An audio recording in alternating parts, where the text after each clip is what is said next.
आप खोल दीजिए रास्ते। हम दिल्ली के लिए आए, हम दिल्ली जाकर के आंदोलन करेंगे। रास्ते को लेकर के किसी भी प्रकार की चेतावनी बर्दाश्त करने योग्य नहीं है। ये फिर इनकी एक नई साजिश है, ये फिर एक आंदोलन के खिलाफ नई साजिश है साथियों। अपने ट्रैक्टर तैयार रखें और अपने आप को। साथियों, कल तमाम मीडिया चैनलों में, आज तमाम अखबारों में फिर एक खबर छपती है। मुख्यमंत्री मनोहर लाल खट्टर जी के बयान छपते हैं कि 20 अक्टूबर तक अगर बॉर्डरों के रास्ते नहीं खोले गए तो फिर हम सुप्रीम कोर्ट के आदेशानुसार रास्ते खुलवाएंगे, सरकार रास्ते खुलवाएगी। और इसके ऊपर संयुक्त किसान मोर्चा का बहुत क्लियर स्टैंड है। पिछले दिनों जब इन्होंने रास्ते का शिगुफा शुरू किया था, जब इनका हर षड्यंत्र फेल हो रहा है, तो फिर ये रास्ते का शिगुफा शुरू कर देते हैं। और साथियों, उस समय संयुक्त किसान मोर्चा ने बिल्कुल क्लियर कर दिया था कि रास्ते हमने नहीं रोके। और इस बात को पूरा देश जानता है कि रास्ते किसानों ने नहीं रोके। किसान दिल्ली जाने के लिए आया था और जहां पर किसान को रोका गया, आपने देखा कैसे बड़े बड़े पत्थर, सड़कें पाट दी गई, कीलें बिछा दी गई और वहीं किसान बैठ गया। और पिछले 10 महीने से वहीं बैठा है, 1 इंच भी आगे नहीं गया। हम तो दिल्ली के लिए आए थे, दिल्ली जाने के लिए आए थे, रास्ते किसानों ने नहीं रोके। रास्ते सरकार के इशारे पर, हरियाणा सरकार और मोदी सरकार के इशारे पर रास्ते केंद्र की पुलिस फोर्स ने रोके, दिल्ली पुलिस ने रोके, हरियाणा पुलिस ने रोक रखे, हमने रास्ते नहीं रोक रखे। ये हम स्पष्टता से मुख्यमंत्री खट्टर जी को ये बात बताना चाहते हैं, वो झूठ बोलना बंद करें।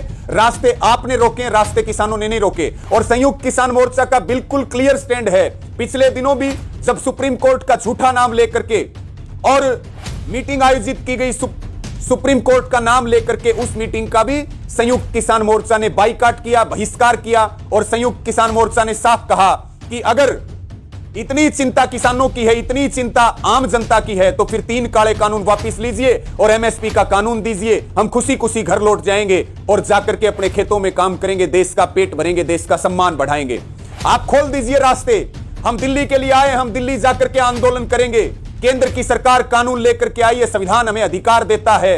यह बात मनोहर लाल खट्टर जी को अच्छी तरह समझ लेनी चाहिए। वो एक संवैधानिक पद पर बैठे हैं, वो एक राज्य के मुख्यमंत्री हैं। उसके बावजूद अब दोबारा से फिर शिगुफा शुरू किया गया कि कल गृह मंत्री से मिले अमित शाह जी से, और रास्ते का फिर जो शिगुफा शुरू किया, इसमें हमारा बिल्कुल क्लियर स्टैंड है संयुक्त किसान मोर्चा का। रास्ते सरकार ने रुकवा रखे हैं, किसानों ने कोई रास्ते नहीं रोके। और अब भी हम दोबारा से यह बात कहना चाहते हैं कि सरकार झूठ बोलना बंद करे, किसानों को चैलेंज देना बंद करे। रास्ते को लेकर के किसी भी प्रकार की चेतावनी बर्दाश्त करने योग्य नहीं है। हम सीधे तौर पर शांतिप्रिय तरीके से आंदोलन चला रहे हैं और सुप्रीम कोर्ट का झूठा नाम लेकर के, सुप्रीम कोर्ट में संयुक्त किसान मोर्चा कोई पार्टी नहीं है।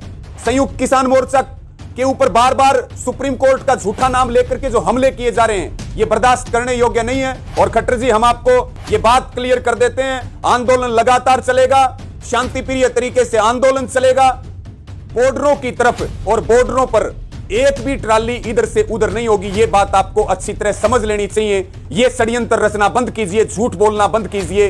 रास्तों को लेकर के अब जो है कोई हलचल बॉर्डर के ऊपर नहीं होने वाली। हमारी एक झोपड़ी, एक ट्राली इधर से उधर नहीं होगी। ये संयुक्त किसान मोर्चा का बिल्कुल क्लियर निर्णय है, बिल्कुल क्लियर स्टैंड है। और हमें बार बार भ्रमित करने की, जनता को बार बार गुमराह करने की कोशिश ना कीजिए। मैं अंत में सभी देशवासियों से अपील करता हूं, विशेष रूप से हरियाणा से, विशेष रूप से पंजाब से और जो उत्तर प्रदेश हैं, उनसे निवेदन करता हूं, ये सरकार जो बार बार मुख्यमंत्री बयान दे रहे हैं, बार बार ट्वीट कर रहे हैं, ये फिर इनकी एक नई साजिश है।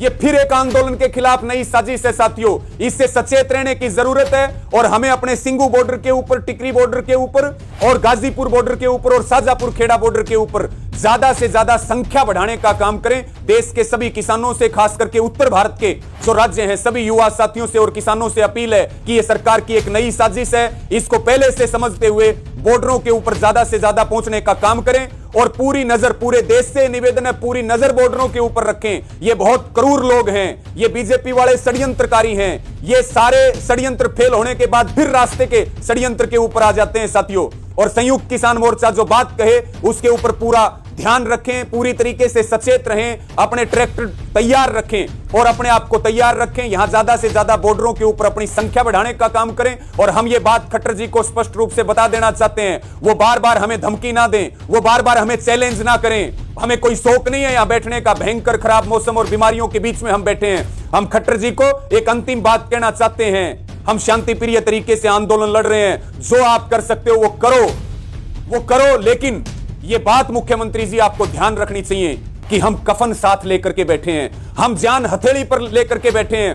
बार बार आप भ्रमित कर रहे हैं दिल्ली में अपने बीजेपी के लोगों को बुला करके। कितनी बार आपने फर्जी संगठन बनवा लिए, कितनी बार तथाकथित किसान बना लिए बीजेपी के लोगों को, आरएसएस लोगों को, कि हमारे से लोकल लोग मिल रहे हैं, हमारे से लोकल लोग शिकायत कर रहे हैं। लोकल जो यहाँ के आसपास के गांव हैं, चाहे वो सिंगू बॉर्डर हो, टिकरी बॉर्डर हो, वो सारे आंदोलन के साथ हैं, तन मन धन के साथ वो आंदोलन के साथ खड़े हैं। उनको भ्रमित करना, जनता को भ्रमित करना बंद कीजिए और बीजेपी वालों को नकली किसान बनाना बंद कीजिए। यहाँ की आम जनता हमारे साथ है। जो दिल्ली में जो आपसे डेपुटेशन मिला और आपने नाम दिया है कि वहां बॉर्डर के आसपास के गांव के लोग मिले हैं, सिंगू बॉर्डर के, ये झूठ बोलना बंद कीजिए। बार बार हम इसका सबूत दे चुके हैं कि लोकल जो पब्लिक है वो आंदोलन के साथ है पूरे तरीके से। इसलिए संभल करके चलिए, आपको ये सीधी चेतावनी है। हम कफन और जान हथेली पर लेकर के बैठे हैं। बहुत बहुत धन्यवाद। जय जवान जय किसान।